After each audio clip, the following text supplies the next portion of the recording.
આકાશવાણી અમદાવાદ વડોદરા પ્રસ્તુત છે અત્યારના મુખ્ય સમાચાર। રાષ્ટ્રપતિ દ્રૌપદી મુર્મુએ રોમાનિયામાં એક પેડ માં કે નામ પહેલ હેઠળ વૃક્ષારોપણ કર્યું।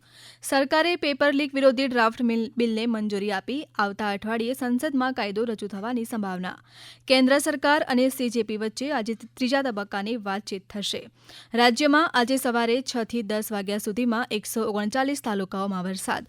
ઉત્તર ગુજરાતના સાંતલપુરમાં સૌથી વધુ 15 ઇંચ તો વાવ થરાદ જિલ્લામાં 2 ઇંચ જેટલો વરસાદ વરસ્યો। સુરેન્દ્રનગરનો ધોળી ધજા ડેમ 100% ભરાયો। નીચાણવાળા વિસ્તારોને એલર્ટ કરાયા।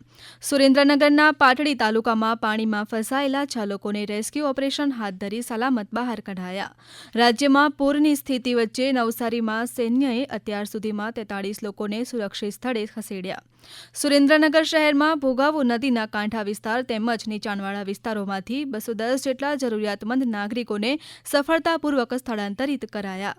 ભારે વરસાદને પગલે સનાથલથી બગોદરા હાઈવે બંધ કરવામાં આવ્યો। વાહન ચાલકોને વૈકલ્પિક રૂટ તરીકે ધોલેરા એક્સપ્રેસ હાઈવેનો ઉપયોગ કરવા વિનંતી કરાઈ। અમદાવાદના બાવળામાંથી સૈન્યએ વરસાદી પાણીમાં ફસાયેલા 126 લોકોનું રેસ્ક્યુ કરીને સલામત સ્થળે ખસેડ્યા। મહેસાણાના ઊંઝા શહેરના ઉમિયાનગર વિસ્તારમાં વરસાદને કારણે એક વૃક્ષ ધરાશાયી થતાં એક મહિલાનું મોત। પાટણ જિલ્લાના સાંતલપુર તાલુકાના છાણસરા ગામે 10 કુટુંબોના 35 વ્યક્તિઓનું આગમચેતીના પગલાંરૂપે ગામની શાળામાં સ્થળાંતર કરવામાં આવ્યું। ગાંધીધામ શ્રી માતા વૈષ્ણોદેવી કટરા સર્વોદય એક્સપ્રેસ ગાંધીધામ અમદાવાદ વચ્ચે રદ કરાઈ। અન્ય ટ્રેનોના સમયમાં ફેરફાર।